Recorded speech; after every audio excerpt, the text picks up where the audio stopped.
tight end Riley Odoms, who scored, made it 7-0 Broncos.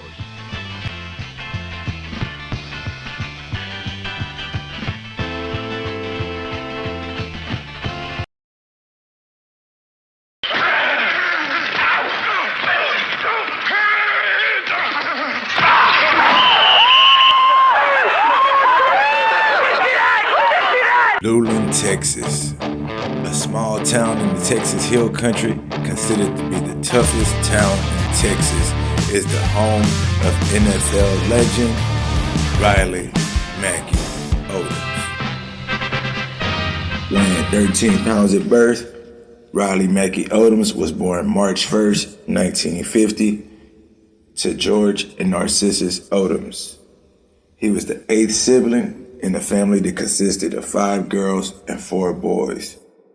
Although raised in Corpus Christi, where he attended West Oso High School, Riley's legacy is deeply cemented in the Texas Hill Country, being it that he is the grandson of the late Negro League Hall of Famer, James Riley Mackey, also known as Biz Mackey. Riley was a talented multi-sport athlete during his time at West Oso High School. Fun fact, in 1968, while at West Oso High School, Riley was named to the All-State basketball, football, and track teams. He also set a Texas state high jump record at 6 feet, 8.25 inches, prompting him to be recruited and eventually attended the University of Houston, home of the Cougars. Now, keep in mind, this was during the time where segregation was still somewhat an issue, and not all major universities had the tendency to recruit or play black athletes. In 1969, his first year at the University of Houston, he played in 10 games, receiving 9 plays from scrimmage for 97 yards, averaging 10.8 yards, and 2 touchdowns. Those 9 receptions came with 97 yards, averaging 10.8 yards a play. In 1970, he played in 11 games, where he had 5 receptions for 50 yards, averaging 10 yards a play, and 1 touchdown. He also had 1 rushing attempt for 6 yards. In 1971, he had a breakout year in which he played 11 games. He had 45 receptions for a total of 730 yards, averaging an amazing 16.2 yards with 8 touchdowns. Those 8 reception touchdowns put him in the number 8 spot in the NCAA in reception touchdowns. Something that should be noted is that during these times in football, the tight end position was nothing more than an extension of the offensive line. Odoms was selected with the 5th pick in the first round by the Denver Broncos in the 1972 NFL Draft, which tied him with Mike Ditka for being the highest drafted tight ends ever in history, and that record stood for 49 years until Kyle Pitts was selected 4th overall. What they saw was a wide-open, exciting team, whose prospects seemed as bright as their colorful jerseys. And they saw a new coach, John Ralston, whose honest enthusiasm seemed to inspire everyone. In 1973, Riley led all tight ends with 7 touchdowns. And in 1974, he was second in touchdowns among tight ends in a single season, earning his first team All-Pro recognition. Again, he was selected to the first team All-Pro in 1975. During this stint, Riley made the Pro Bowl from 1973 to 1975.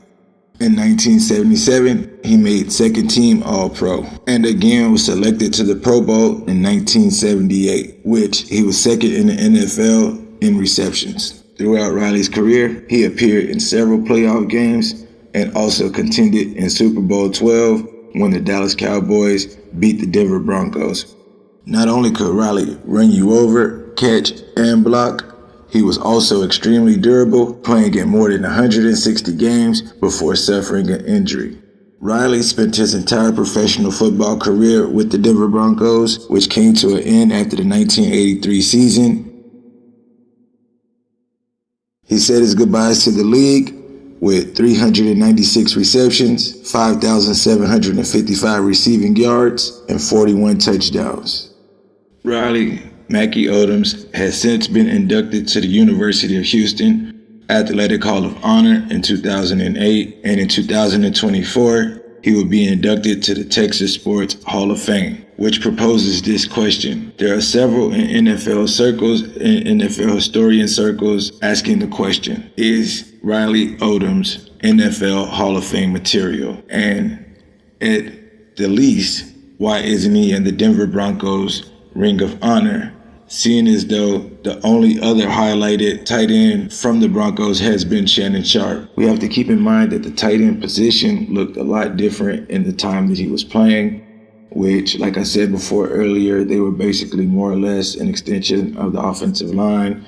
A lot of tight ends were actually converted to linemen. They weren't really expected to catch and do as much back then. So with the numbers that he put up, also averaging double digits his entire career, is an amazing feat. So, you could say he was ahead of his time. You could say he was the prototype for the Gronkowskis and the other great tight ends that have played as of recent years and recent memory. But there's some people that definitely feel like Riley deserves to be in the NFL Hall of Fame. I hope you enjoyed watching this, and I also would like your opinion. After watching these highlights, do you guys feel like there should be some consideration into Riley making the Hall of Fame? Riley currently sits at 22nd among all-time tight end receiving yards. And for another edition of Who Is, this is Inky, and this has been presented by Watch a Joint Sports.